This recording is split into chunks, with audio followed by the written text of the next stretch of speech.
The key to keeping young Catholics in the church is spiritual direction, so says one young delegate participating in the Synod on Youth. In his speech, Jonathan Lewis challenged the bishops. He said, "I would like to begin with a question. How many young people do you know by name?"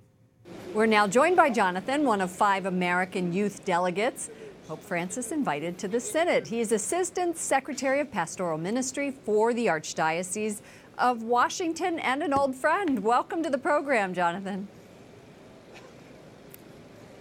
Thanks, Lauren. Really happy to be with you. Bishop Barron of Los Angeles said he liked your challenge. What was your point in doing this?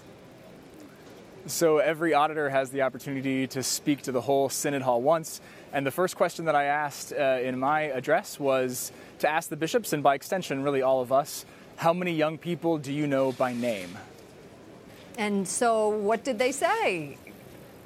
Well, I didn't have a chance to hear them in the Synod Hall, but afterwards I had a number of people coming up to me, some sort of proudly saying that because of the work they do with young people, they did in fact know some. But I think many sort of taking that question, which was meant to be a bit piercing, to heart. In my experience working with people in ministry, it's often a helpful examination of conscience that we can easily talk about young people as a big group or category, but at the end of the day, it's most important that we call people by name and get to know them by name, to know how to best respond through a way of personal accompaniment. You mentioned the importance of having spiritual mentors. Why is it important to have a mentor, especially for kids growing up in the church, young adults?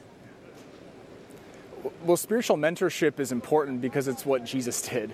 He didn't, gather hundreds of people into one place every single week. Rather, he invited people one-on-one, calling them by name, and called them to follow him and to walk with him on a journey. The image that's come up continuously throughout this month, these last couple weeks of this month, is the image of the road to Emmaus, where Jesus walked with the 2 disciples on the way. And it was in that walk on the way that they learned about their faith. And I think, too, as I look at my life, and I think as all of us can reflect on our own journeys of faith, whether when we were youth or young adults, we had people with us on the way in our own journey, whether it was someone at our parish, someone at a college or university, a layperson or a priest, someone in our family, peer, or someone older than us.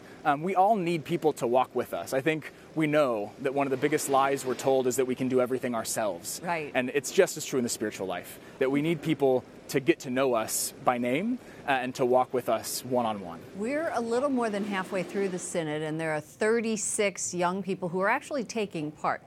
What happens when they go home? What are they going to take away? Well, that's a bit of the great adventure of the synodal process, right? We're spending this time listening and dialoguing, and we're just now in this 3rd week, in the 3rd phase of the Synod process, which is acting, or beginning to reflect upon where do we go from here.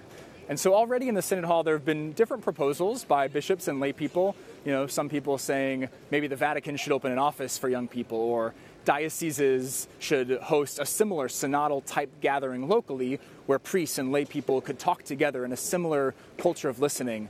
I think that is sort of the great mystery of what does happen. I think that's the most important thing, though, that something does happen. I think that we'll be a sign of inauthenticity to young people if we gather for a month, talk a lot, maybe put out a document, but don't do anything about it. Young people want to see boots on the ground. They want to see a difference being made. Jonathan Lewis, Assistant Secretary of Pastoral Ministry for the Archdiocese of Washington. So happy you're there representing us. Thanks, Jonathan. Thank you very much.